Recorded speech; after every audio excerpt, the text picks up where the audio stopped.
We are looking at Unit 2, Lecture 7, called Tools of Biotechnology. And this will end up being the last lecture for Unit 2 of this semester. So here what we're going to do is take a look at how modern technology manipulates DNA for various reasons. And we're going to kind of focus on just the tools that they use and kind of how they do it, without necessarily focusing on what they do with it. But I do have a couple of online articles this week that give you some examples of how that's used, and some examples that go outside of the lecture here today as well. For example, with CRISPR, a more even modern technique. And then the textbook will go through examples as well to give you some ideas of the implications of this type of research. But here we're going to go through the tools as the title suggests. So tools of biotechnology largely relate to the practice of genetic engineering. So genetic engineering is often what these tools are used to do. So what do we mean? In a simple way, we can say genetic engineering is the manipulation of DNA and RNA. And that's about as simple as you can keep that definition or explanation. Manipulating DNA and RNA. But manipulation in and of itself is a broad word. So what do we mean by that?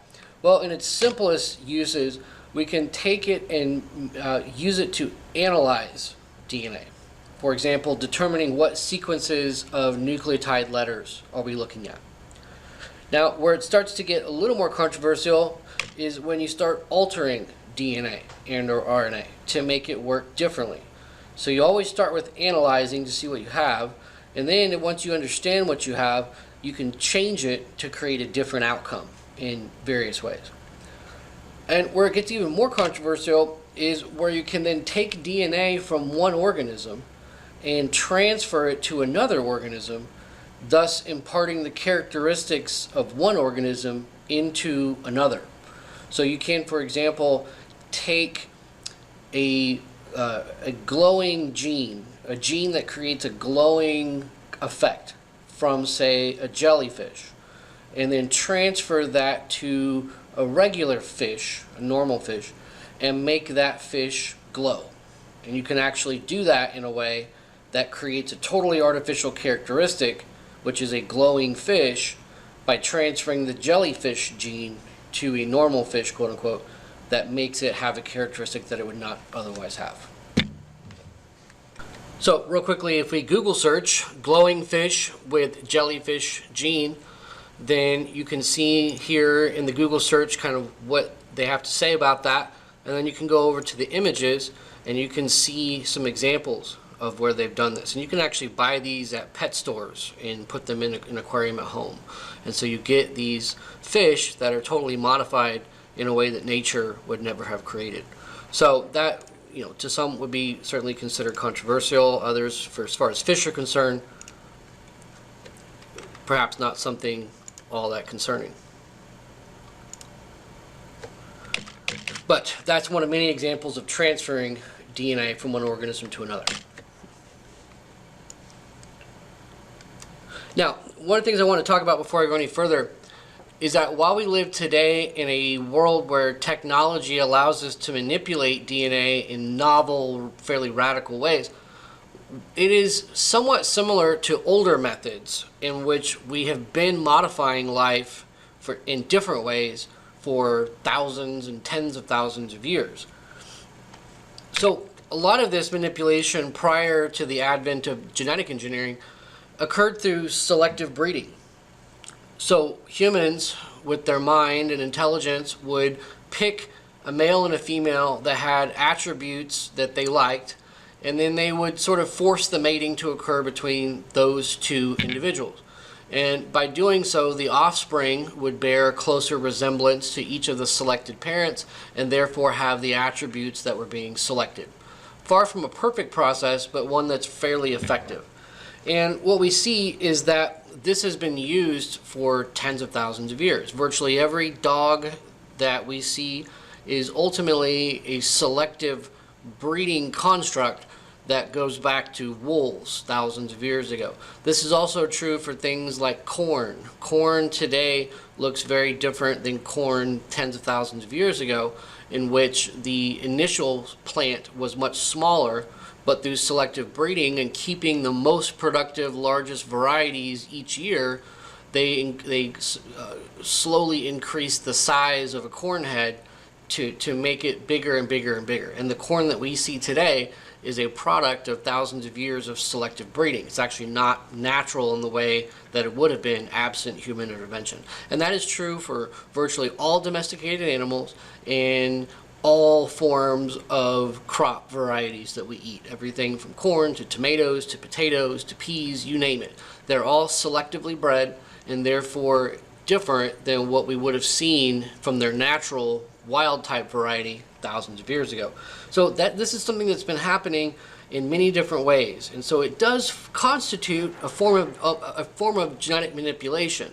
So in that regard, what we do today isn't technically entirely new. It's just different in the way that it's done, which is significant. I don't mean to downplay that as if it's literally the same. It is just a sort of much more sophisticated way of doing it. One of the problems is that when you do selective breeding, this older method of manipulation, one of the problems is that you often pick a variety based upon what you see and then breed it to get the visual outcome in the next generation. Bigger, color, size, texture, flavor, etc.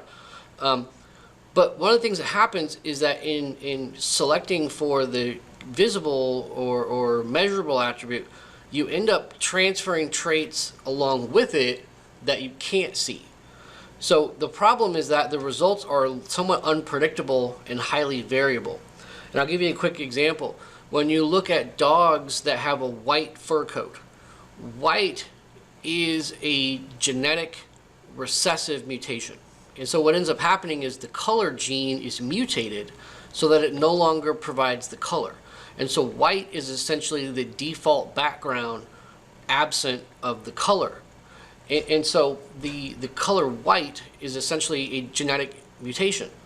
And so when you're selecting for a white fur coat, you're actually inadvertently selecting for a recessive gene. And the way that it often works in more complicated ways is that you often end up carrying with that gene other recessive mutated genes, and you end up getting dogs that have ear problems, eye problems, joint problems, skin, fur, etc. Because you are selecting for a dog that had a natural recessive characteristic, you end up inadvertently selecting for other characteristics that are also recessive. Now there's certainly more to it than that, but that is one of the problems that you have, is that you select for one trait and inadvertently carry with it other traits that you weren't selecting for. And that's kind of what that statement means there. Today's modern methods, when done correctly, allow you to do this with more precision and control. So you have the ability to get all the way down to the individual characteristic that you're looking for, and done correctly, you can select and modify just that one characteristic independent of anything else that you may get inadvertently. And so that's kind of what this is talking about. Selective breeding, old, somewhat unprecise, modern techniques, new, more precise. Doesn't mean they always work that way, but that is at least theoretically the difference. So genetic engineering is essentially an application of our understanding of genetics. In a similar way, the TV or a cell phone, any kind of electronic device, is an application of our understanding of the electron. So early studies on electrons eventually led to applications in electronics, hence the name electronics.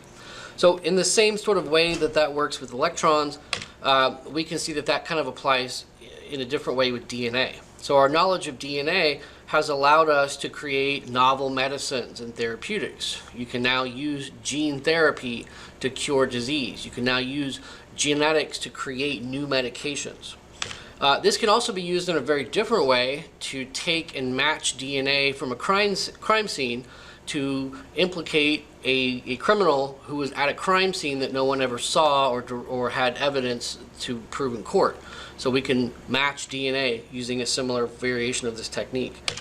You can also use that to go back in time to decipher long lineages of human history and ancestry. And in the much more controversial way that it's used is that you can create genetically modified organisms, otherwise known as GMOs. And so one of the articles I have you online this week, it kind of talks about how GMOs can be created. So those are some of the applications. Much like the electron led to the development of the electronic device, the understanding of DNA has led to the application of genetic therapies and genetic techniques. Now, next what I want to do is talk about how DNA is modified, or how it's manipulated within the lab. So the first thing that you have to understand is that DNA is very interesting because it actually operates in a way that is similar in a cell as it does outside of a cell.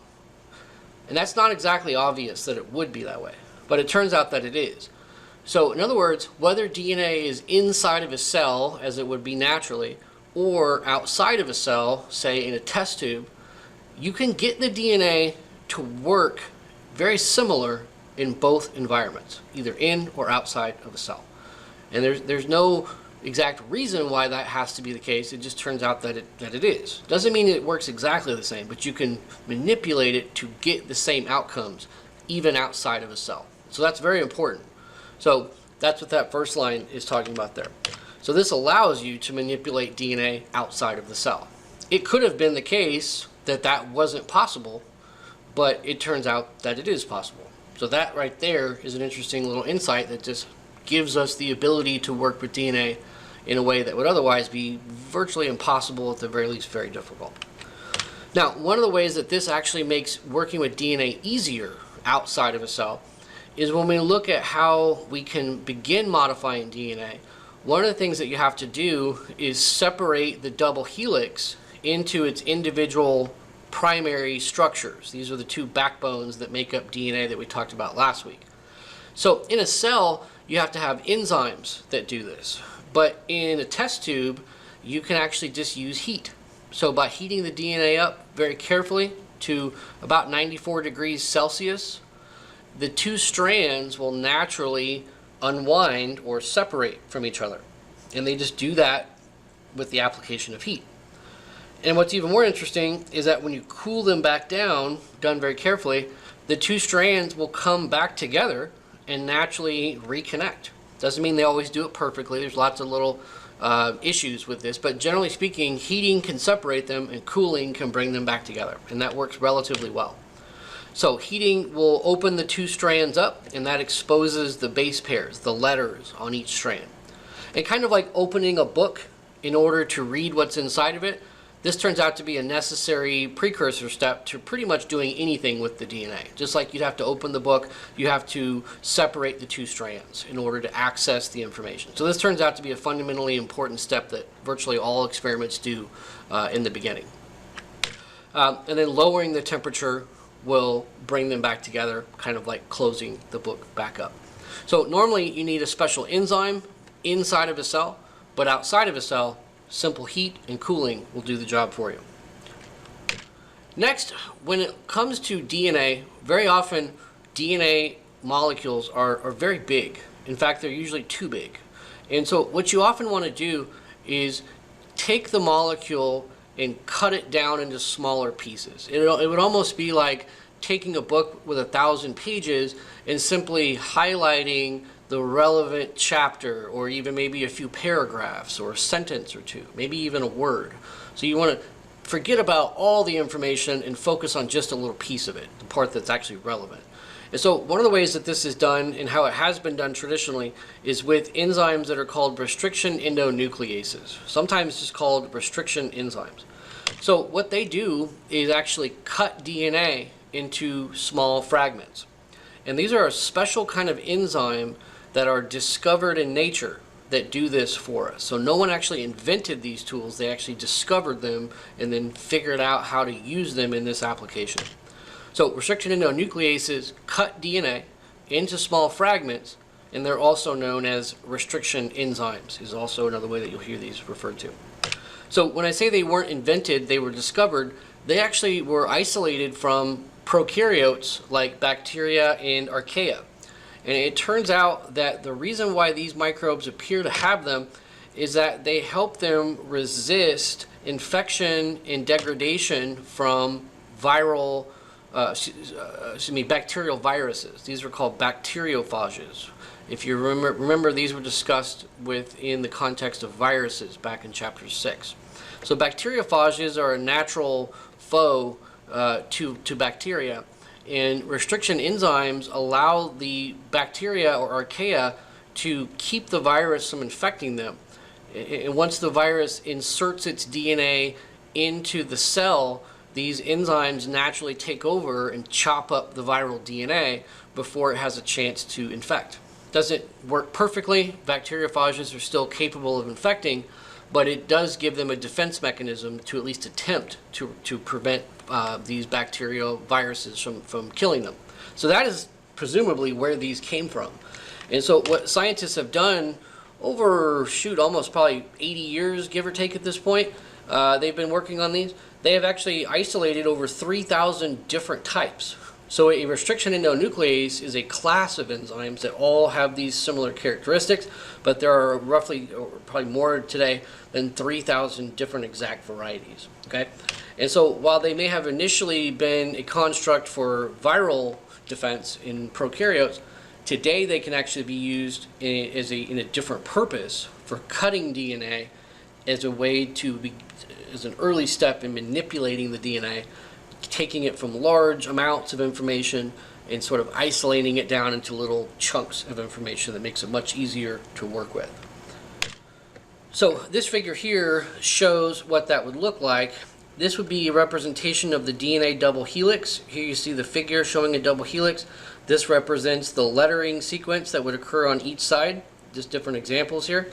And so then up here, EcoR1, that represents a different, a specific type of endonuclease. Okay, so they all have weird names like EcoR1, HIND3, HEY3, and the way they name them is somewhat esoteric based upon the exact isolation of where it occurred. We don't need to worry about that. But that's the name of the endonuclease. This is a representation of the DNA itself. And what we actually see is that what a lot of these enzymes do is they cut in a sort of staggered pattern. So rather than cutting down the middle, what most of them do is they'll cut over here on one side of the strand and then over here on another side of the strand. And that creates what they call a sticky end. And the sticky ends are then also useful for gluing the DNA back together, so to speak. As you can see here, one end kind of sticks out into this gap and the other end kind of sticks out into this gap, and it makes them actually easier to then put back together later when they go to manipulate it further. So these are very often how restriction endonucleases work. Some of them, like this one here, do cut straight across. So you do see different variations. A lot of them make these sticky ends or staggered cuts, and then others make what's called a blunt cut right down the middle. But either way, they cut the DNA, and that is where each of those 3,000 different varieties have some difference, whether it's a sticky end cut, a staggered cut, or a blunt cut like you see on the last one there. Now, so they cut DNA along the double-stranded molecule on both sides. Now, what makes these a little more interesting and adds to the variety of these 3,000 different kinds is that they don't actually just cut anywhere along the DNA. In a very interesting twist of this, it turns out that these enzymes have base pair specific recognition.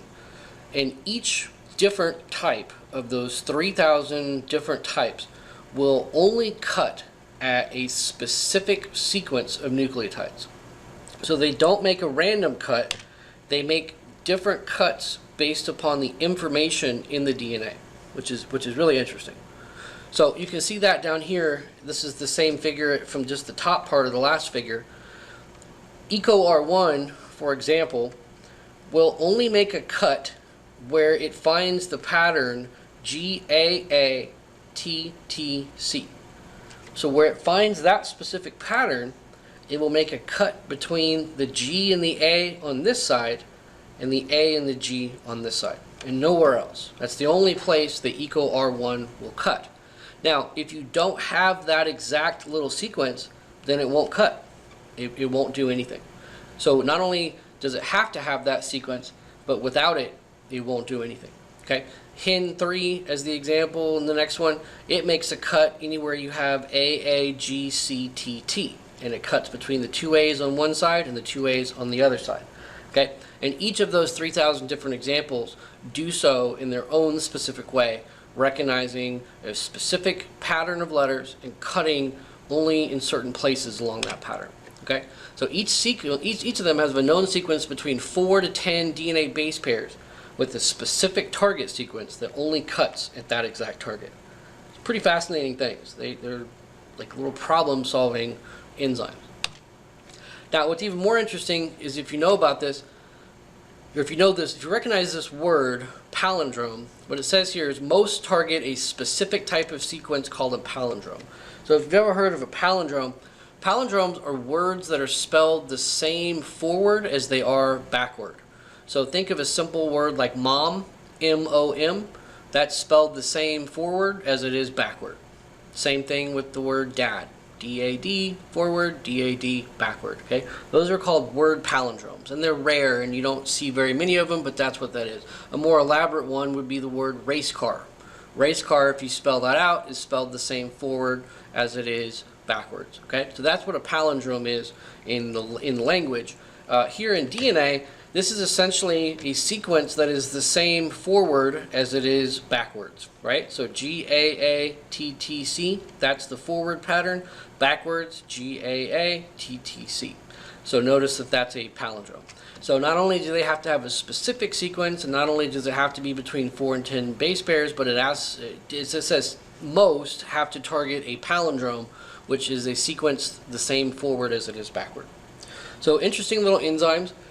Very technical in the exact way that they work, but ultimately they are cutting tools, and where they get technical is that when you start making a cut in the DNA, you very often want that cut to occur at a very specific place. You're not just trying to cut DNA up randomly, you're trying to target sequences exactly where you want to cut. So what you have to do is then today you go into a computer base, the computer will tell you what enzyme makes a cut in what location, and then you have to match the enzyme to the closest approximate location in the DNA that you're attempting to cut.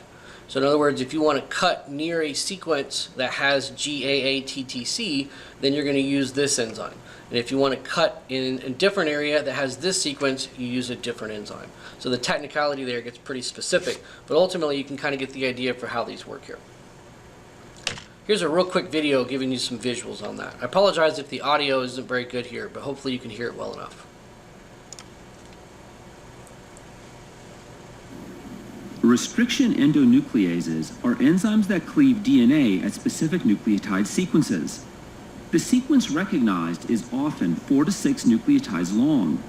For example, the restriction endonuclease EcoR1 recognizes the sequence GAATTC. The nucleotides at one end of the recognition sequence are often complementary to those at the other end. The two strands of the DNA duplex have the same nucleotide sequence running in opposite directions for the length of the recognition sequence. Because the same recognition sequence occurs in both strands of the DNA duplex, the restriction endonuclease can bind to and cleave both strands of the DNA molecule.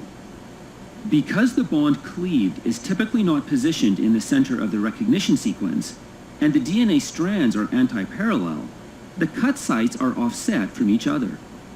After cleavage, each DNA fragment has a single-stranded end that is a few nucleotides long. The single-stranded ends of the two fragments are complementary to each other. These single-stranded ends, sticky ends, can pair with each other. Once their ends have paired, the two fragments can be joined together by the enzyme DNA ligase, which reforms the phosphodiester bonds of DNA. What makes restriction endonucleases so valuable is that any two fragments of DNA produced by the same restriction endonuclease can be joined together. Restriction endonucleases are fundamental tools in genetic engineering.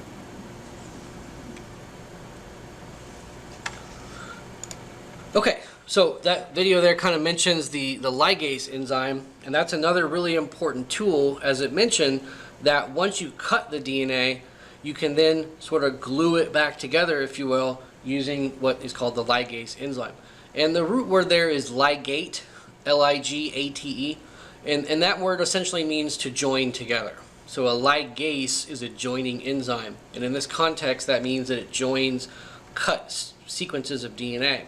And where these sticky ends, as it mentioned, are important is because it gives the two molecules a complementary sequence to bind to on top of each other that the ligase then naturally seals together. So restriction endonucleases operate at the beginning to cut, and in anywhere you want to then join the sequences back together, a ligase does that for you by gluing them back together. And as the video also mentioned, is that these two sequences could be from different sources. When you look at how you transfer DNA or alter DNA, we could take DNA from a fruit fly in one sequence over here and connect it to DNA from a bacteria or whatever over here. Doesn't mean it's always going to work, but ultimately it allows us to put two different pieces of DNA together that ultimately came from two different sources. And that's kind of where that leads to things like altering and transferring. Allows DNA to be put back together after cutting.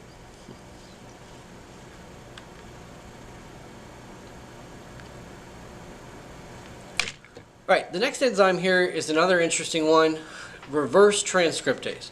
If you recall from the last lesson, transcription is the conversion of DNA into RNA. So to reverse transcription would be to go from RNA backwards into DNA. And so the enzyme reverse transcriptase allows you to do exactly that. It allows you to start with RNA and then go backwards in the process of transcription into DNA, which is not something that normally happens. Virtually all life operates in the normal flow, starting with DNA first and then converting it to RNA. But this is a unique enzyme that allows you to do that in the opposite direction. So it creates what's known as complementary or cDNA. In other words, whatever the RNA looks like, you'll get a complementary version in the DNA form using this particular enzyme. And even more, there are lots of different types of RNA out there. And this allows you to make a DNA version of that from any type of RNA that you find. Now, where I say these are relatively rare enzymes, these are actually isolated from specific types of viruses called retroviruses. And I did mention these briefly in the section on viruses.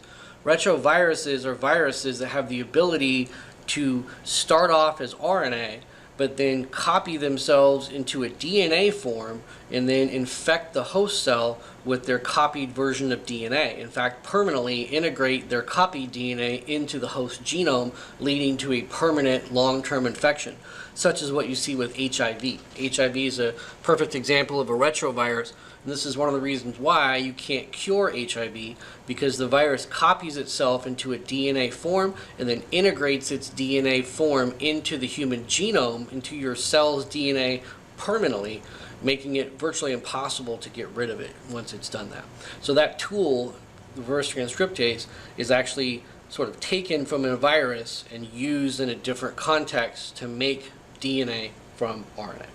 So that's a very important tool when working with cells, because it allows you to kind of start in the middle with the modified RNA molecule and then put it back in the DNA form and work with it from that place forward.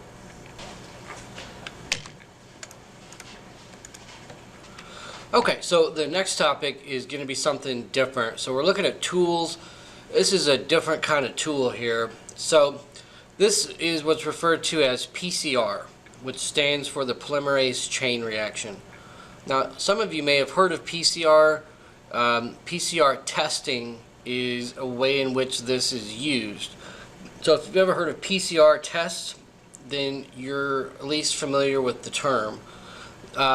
But polymerase chain reaction is what that stands for. And this is actually used in a number of different ways. So here what I'm going to do is kind of describe to you what it does, and then I'll kind of give you some ideas of how it's used here in a minute.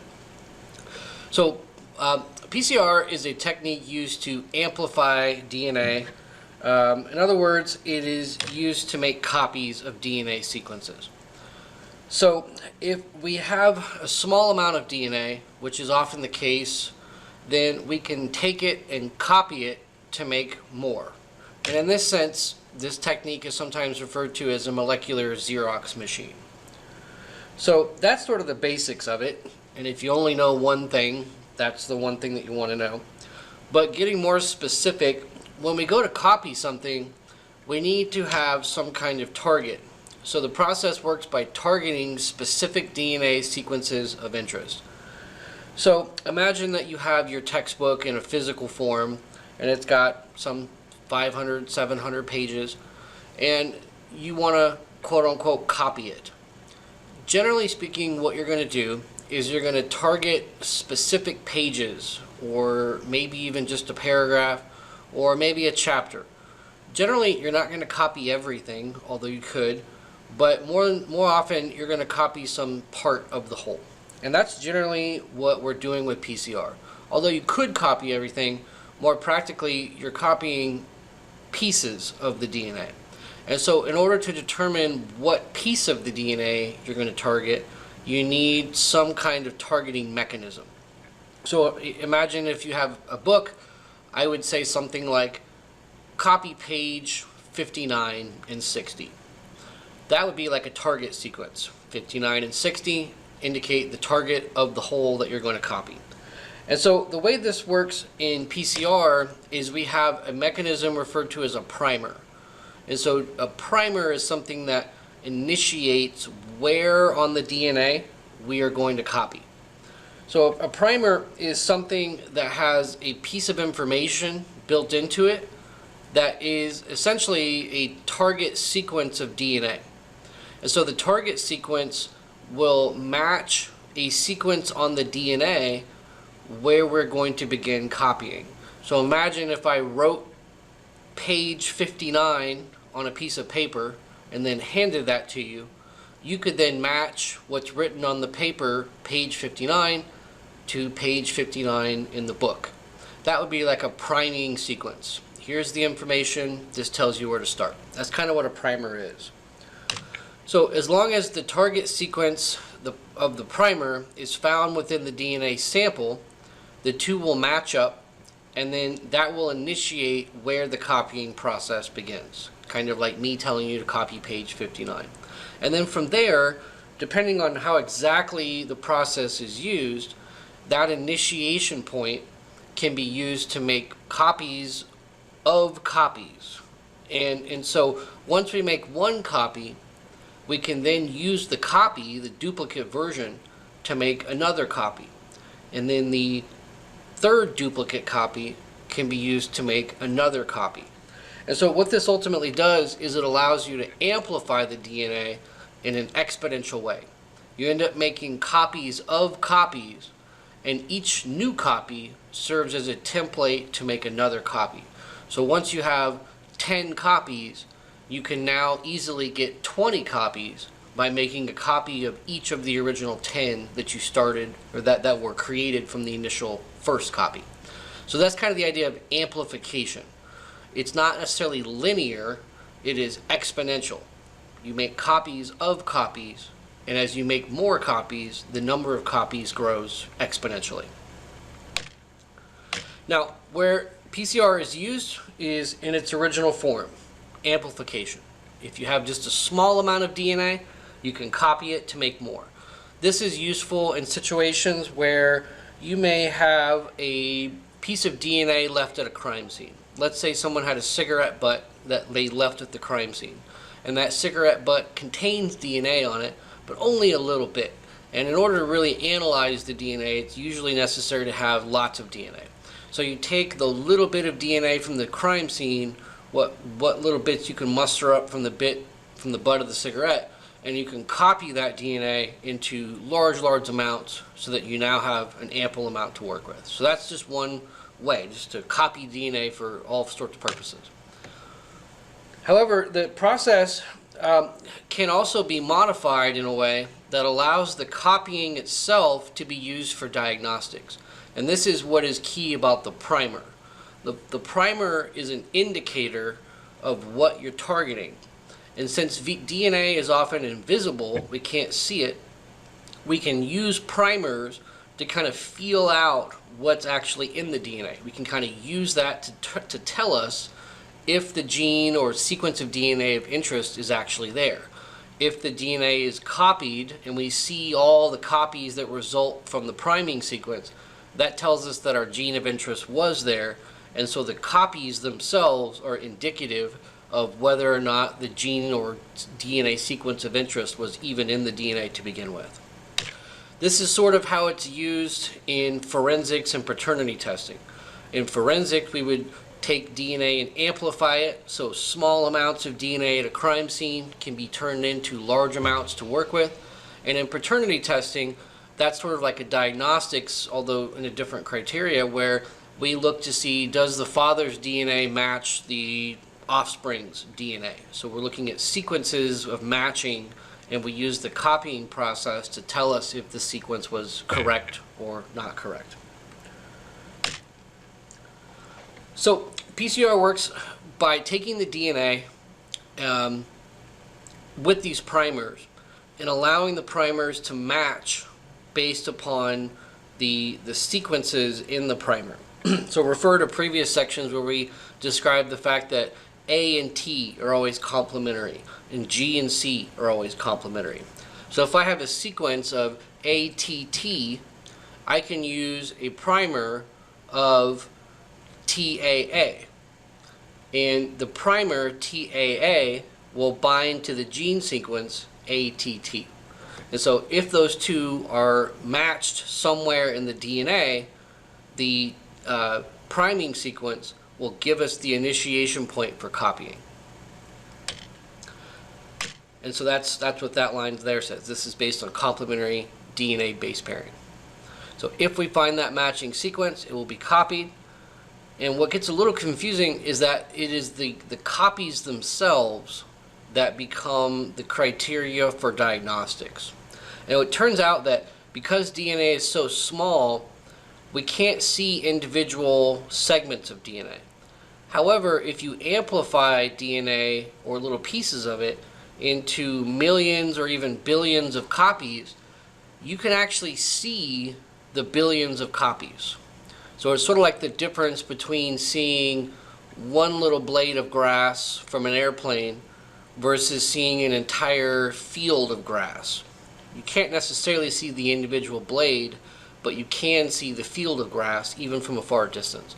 So we can't necessarily perceive individual sequences of DNA very well, but we can perceive large amounts of it once it's copied. So that it's the large volume that allows us to actually determine whether or not the interesting sequence was actually there to begin with. And so as I mentioned previously, PCR amplifies in the sense that it makes copies of copies. So the first copy and the original both serve as a template to make more copies. So after we make one copy, we now have two, the original and the duplicate. And now both the original and the duplicate can each be used to make more copies. So we initially have two copies, and then the two are used to make four. And now we have four copies, and those four can be used to make 8. And then 16, 32, 64, 128, etc. So every time you do a round of copying, so long as you have enough resources, then you can exponentially grow the number of copies relatively quickly. So in other words, the first copy serves as a target sequence, or you might even say a template for the next copy and the next primer as well. So by making copies of copies, the amplification is exponential as opposed to linear. It doesn't go up one bit at a time, it goes up in large chunks at a time. And so with this process, what is interesting is that you can take one fragment of DNA and turn it into really billions, potentially, of copies within just a few hours, done correctly. And that is where the modern process is at. The modern process allows you to make billions of copies within just hours by using the copies of the copy kind of method. Now the number of copies depends on the number of cycles that are run. So if you allow for, say, 4 cycles, one cycle is the first copy, now we have 2 at the end of one cycle, and then the second cycle takes 2 to make 4. The third cycle takes 4 to 8, and the fourth cycle takes 8 to 16. 4 cycles would only give you 16 pieces of DNA. Not typically enough. But if you were to run many, many more cycles, you can do the math, and each new cycle doubles the number of copies. So depending on how many cycles you run is depending on how many copies you'll end up getting. And that is where different techniques use different cycles, and that's kind of where you'll end up with either millions or billions depending on those numbers. So each cycle increases the number of copies. Okay, here's a real quick video. This is out of the textbook. And by the way, if the audio is bad and you want to go find these in the textbook, you can find these videos in the textbook resources. The polymerase chain reaction is a method for making many copies of a specific segment of DNA, starting with a very small amount. This technique can be used to identify specific microorganisms from a small amount of DNA and to identify persons involved in crimes from DNA on cigarettes or in a single hair follicle. The DNA to be amplified is mixed with deoxyribonucleotides, a thermal stable DNA polymerase called Taq polymerase, and DNA primers. The DNA primers hybridize to the ends of the gene to be amplified and provide a starting point for the Taq polymerase. The mixture is heated to break the hydrogen bonds in the DNA, forming single-stranded molecules. The mixture is then cooled sufficiently to allow the DNA primers to anneal to each end of the segment to be copied. Taq polymerase then synthesizes the complementary strand of DNA using the primer as the starting point. The temperature is raised again to separate the DNA strands and then lowered sufficiently to allow the primers to attach. Taq polymerase now synthesizes another set of new complementary strands. This process is repeated until enough DNA has been produced to be identified or used for further research. After 21 cycles, one molecule of DNA can be amplified to over 1 million copies. This amount of amplification can be achieved by running the reaction overnight in a thermal cycler, an instrument that automatically raises and lowers the temperature at appropriate time intervals. Okay, so as that video alludes to, there's a machine called a thermocycler that allows the temperature to naturally set the cycle. And that goes back to what we talked about earlier, where it's simply by heating and cooling the temperature, the two strands will separate upon heating and reconnect upon cooling. And so there's a lot of technicality not mentioned here because it's very technical, but that's the general idea. It's heating cycler, thermocycler automatically dictates the timing of each cycle. And so once you kind of set the conditions right with everything in the test tubes, the cycler kind of does the amplification on its own, so to speak. And this figure here is just another kind of illustration of that from the textbook, showing how the target sequence is separated by heating, primers bind, and then a copy on each strand is made. And so each copy then serves as a copy for the next round of amplification. Now, where this is used in diagnostics is sort of like the saying, finding a needle in a haystack. So imagine you have an individual and they want to have a DNA test run on themselves. You can use this to find genes of interest or determine whether you have inherited genetic defects or to determine whether you're related to someone. But the idea is that your DNA in every cell of your body contains huge amounts of DNA. You're talking billions of individual letters, A, T, C's, and G's. And so trying to analyze that DNA in that great big complicated haystack is very difficult. So what the analogy implies is that the primer is a way to integrate into this mess and bind only to the relevant target sequence.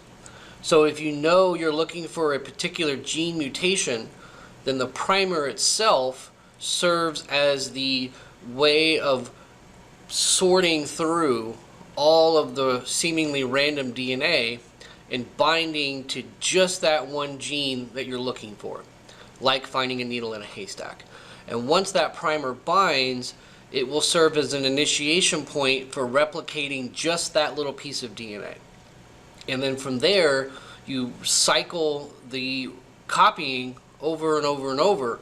And after so many hours, you will now have millions or billions of copies of just that little piece of DNA of interest.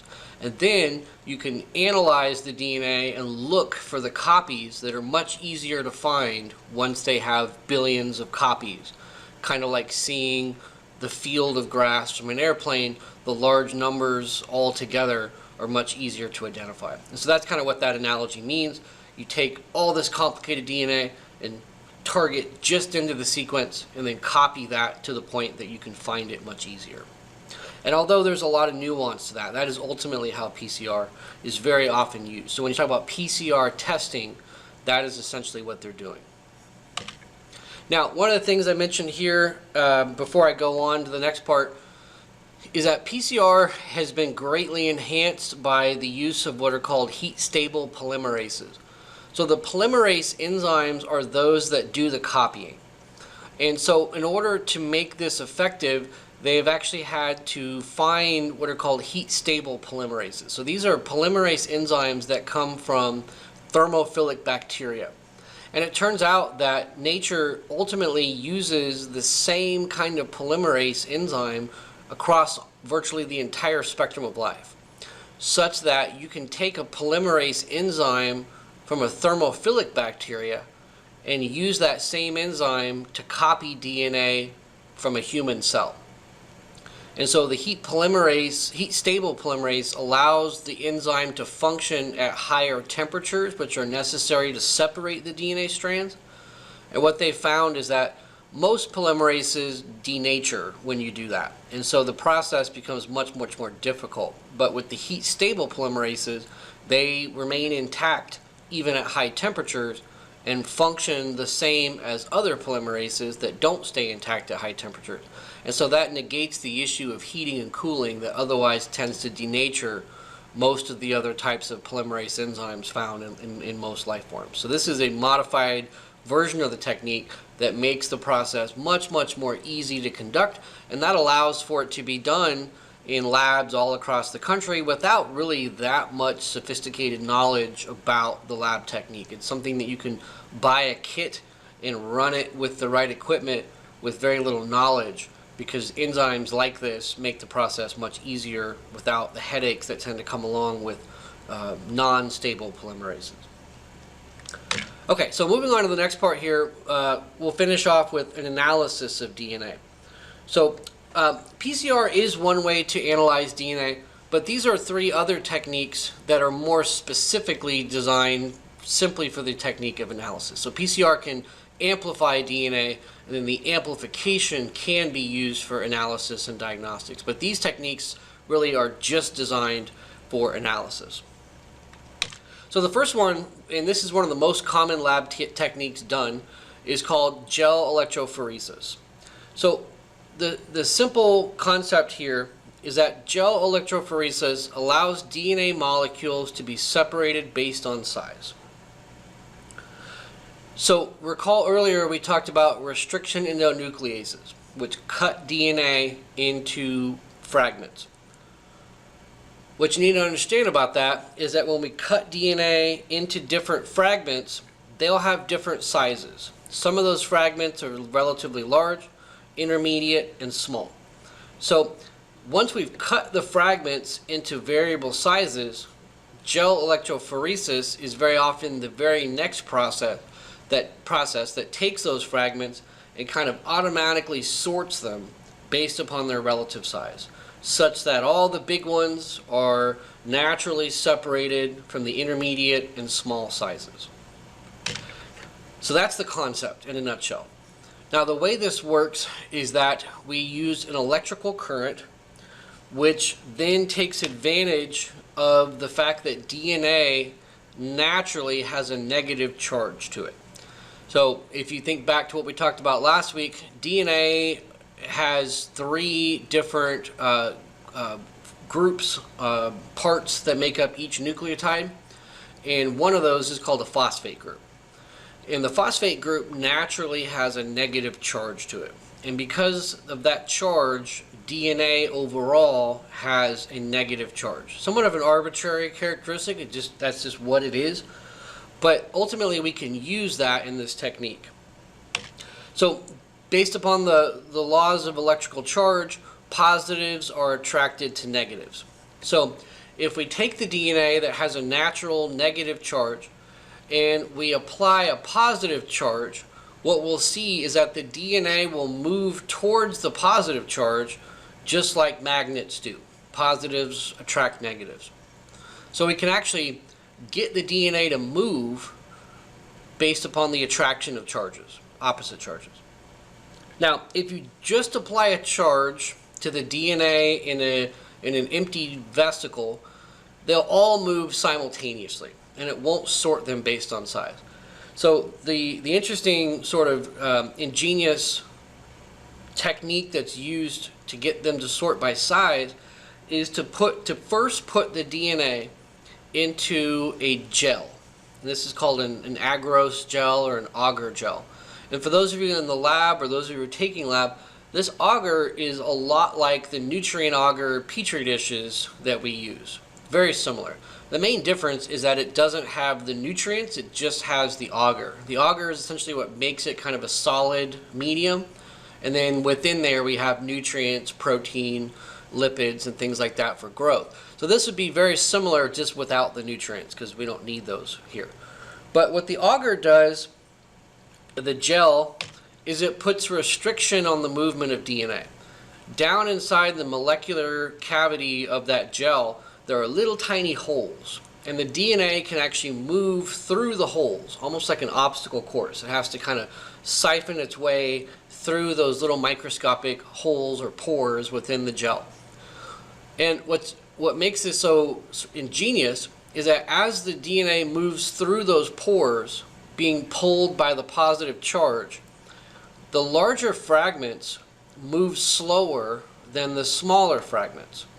So it's almost like running based upon your size. Theoretically, the smaller you are, let's say, the faster you can run, and the larger you are, the slower you run. We know that's not true for humans universally, but imagine that, you know, as a DNA molecule, the smaller you are, the faster you can run through the gel, and the larger you are, the slower you can run through the gel. And that is actually how this works in this context.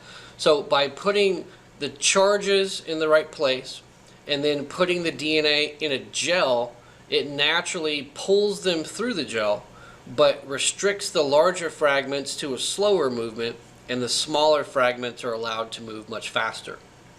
And so as a result of that, this ingenious setup here, the combination of the opposite charges in context of the gel allows it such that the smaller DNA fragments will naturally move faster through that gel, and the larger fragments will naturally move much slower.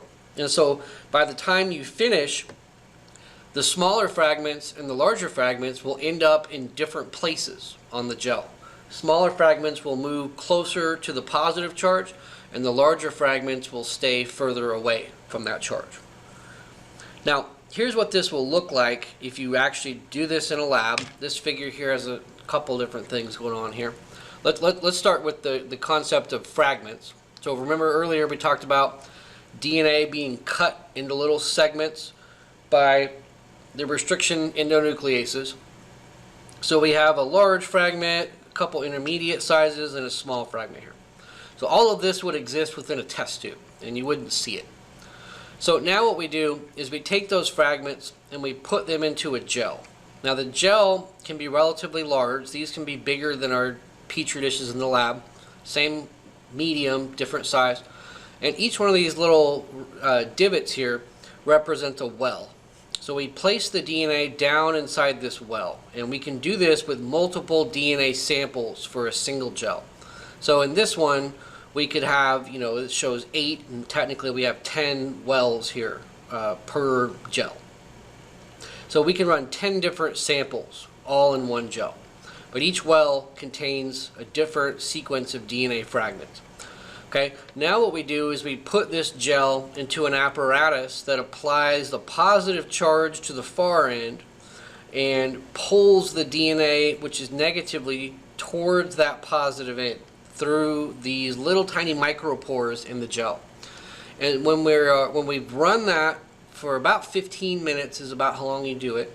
After about 15 minutes, the DNA has had time to sort of sort itself through this gel, and naturally what will happen is the segments of DNA will be positioned along this gel such that the smallest fragments of DNA will be all the way on this end, and the largest fragments will stay closer to the starting point here on the far side where we began. Now, very often what they'll do, standard here, is they'll run control samples along each side, and that's why these aren't numbered 1 through 8. These are left unidentified. These are your control samples. So these are going to tell you known DNA sizes that are preconceived as a control group, and so you'll know based upon the analysis how big each of these little segments are by a predetermined sample. So then what you can do is compare each of the known bands to the unknown bands that occur in each of the test samples. So we might say, for example, this band right here has a known size of 2,000 base pairs, meaning that anything within this horizontal region is going to be about 2,000 base pairs in size. And this one, 3,000, 4,000, 5,000, etc. There are different characteristics, but that's the idea. We kind of know how big these segments are, and so as they move through, we can then compare the unknown samples to the known samples. So now we can not only sort them by size, but then we can compare them to known sizes and estimate pretty closely how large each little segment of DNA here is compared to the control group. Okay, so this is obviously an illustration, but this is a picture here of what it would look like in an actual lab result. So they often stain the DNA with a dye that makes it kind of glow, and then you take a picture with the fluorescent light, and the combination of the light plus the stain gives it this kind of glowy look here, and you can actually see the DNA bands based upon that dye in combination with the fluorescent light. So that's ultimately how you separate. Now you can actually go further by saying, okay, we want to use a piece of DNA that is roughly this size, and now you can actually go in and cut that little piece of DNA out very carefully, put that into another test tube, and continue to run more tests on it. So you can cut the DNA, sort it out, isolate the size fragment that you're interested in, isolate that into a new apparatus, and continue working on just that little piece of DNA separate from all the rest of the DNA. So gel electrophoresis has a number of further applications that it goes into, but ultimately that's what it does. It takes the DNA after cutting, sorts it by size. Now, another technique for analysis is called nucleic acid hybridization in probes. This one is going to be a lot like the PCR in terms of how the primer works. So this one's going to be similar in that concept. But just like the primer binds to the DNA based upon a sequence, we can take a probe and do the same thing with any other piece of DNA. So the idea is that two different pieces of nucleic acids, DNA or even RNA, will hybridize by uniting at their complementary regions. And this applies to DNA and or RNA. So in other words, DNA can bind to DNA, or it can bind to RNA, or RNA can bind to RNA. So ultimately, as long as we have matching complementary sequences, we can turn a sequence into a probe and use it to see if we can find a match in an unknown sequence. This is very similar to that needle in the haystack analogy. The probe is a way to analyze the haystack to pull out that needle, very much like a primer. So very similar in concept, just a different application here. So the target sequence is turned into a probe. The probe has a complementary sequence that has to match a known or sequence of interest. The probe is then added to a DNA sample. It will then search for a matching sequence. And if we have a complementary sequence, the probe will bind to that DNA sequence, and then we can analyze the DNA to see if the probe matched or not. So this is actually just another way of kind of a variation of how PCR is used for looking for specific sequences of DNA in large volumes of DNA that otherwise make that virtually impossible. So we can use this to analyze a person's DNA for known genetic diseases. A relevant example that applies to October, being Breast Cancer Awareness Month, is that we can actually look for genes related to breast cancer.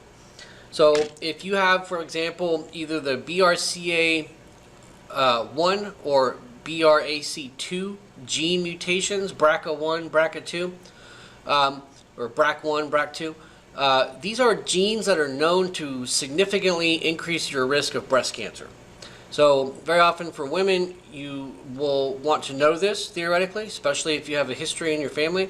So you can go to a lab, they'll take a sample of your DNA, they will use known probes that are designed to match these genes of interest, and then they'll probe your DNA in a test tube, and they will look to see, does the probe bind to your DNA?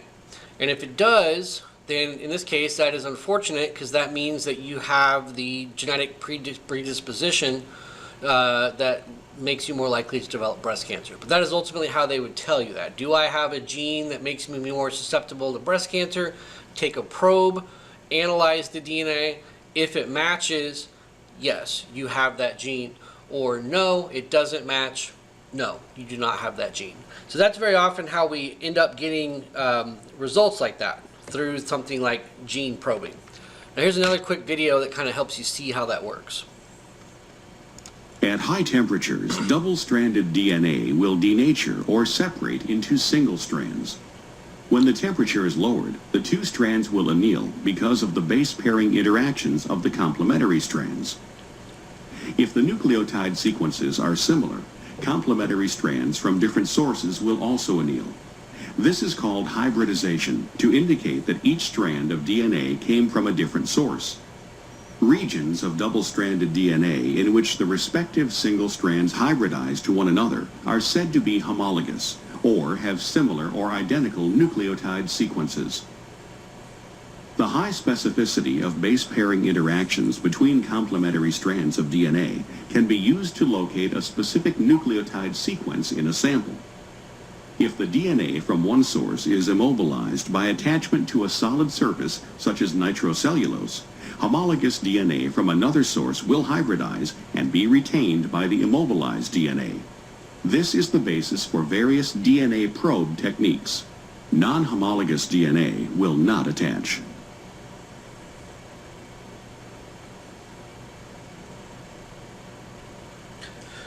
Okay, so you can see there, obviously we're leaving out lots of details. There's always way more to it, but that's the simple concept there that kind of allows you to see how that works. You take known sequences, match them to unknown sequences, and determine whether genes of interest are present. Many different applications for that, but that's the general idea. And the last thing here is another variation of that, and this one is called fluorescent in situ hybridization, often referred to as FISH for short. So FISH is essentially the same concept as gene probing, except it allows you to do it to cells that are intact. And there are a number of advantages to this. But when you do typical gene probing or PCR, you typically have to destroy the cells, isolate the DNA, and run it through a gel electrophoresis before you can get to the probing. And so not only do you destroy the cells, but it takes a lot of time, is the most important issue, that it requires a lot of steps. And every step along the way requires a lab technician and resources, and all of that adds up to time and cost. So what FISH allows you to do is it ultimately allows you to kind of skip a lot of those steps and allows you to apply the gene probe directly to the cells without going through all the steps of isolating and fragmenting the DNA. And so it sort of just speeds up the process, and it basically just means that you do it directly on site or directly to the cell. Now, it's not always applicable. There are limitations to it, but when it is applicable, it allows you to get those results a lot faster and a lot cheaper, ultimately. It's a more affordable, cost-effective way of doing it. So the gene probes are applied directly to the cells, and then the observation or the diagnostics is done by looking at the cells directly with the microscope. And I'll show you what that looks like here. But the cells themselves will glow based upon the presence of the gene probe. And that will look something like this. Now this takes a trained technician to analyze it, so we're not going to make sense of this. You know, even I don't know exactly how to analyze this figure. But each one of these circles here represents a cell. And each one of these glowing lights represents the presence of a gene probe telling us something about the DNA inside of these cells. So the trained technician will look at these little glowing lights and analyze that to known specimens, and based upon the pattern of these glowing lights, they can determine whether genes are either present or absent, and whether you either do or do not have certain genetic abnormalities. So that's kind of a more unique variation of probing without doing every step that often precedes the probing, such as isolating the DNA, separating the strands, cutting the DNA, amplifying the DNA, and then running the DNA through a gel, all before you do the probing, which is typically necessary. This kind of bypasses all of it and goes directly to the cells. And this is done under a fluorescent microscope. So the color looks kind of weird because of the fluorescent nature of the microscope. So this can also be used for BRCA1 and BRCA2. And so here we can see that same application done with a FISH technique.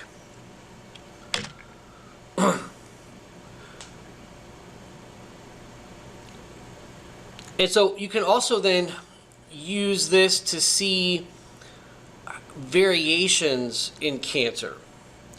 So one of the things that's interesting about cancer is that there are different types of cancers even within the same person. So a person with cancer can actually have multiple variations of cancer cells all within the same tumor or in different tumors throughout the body.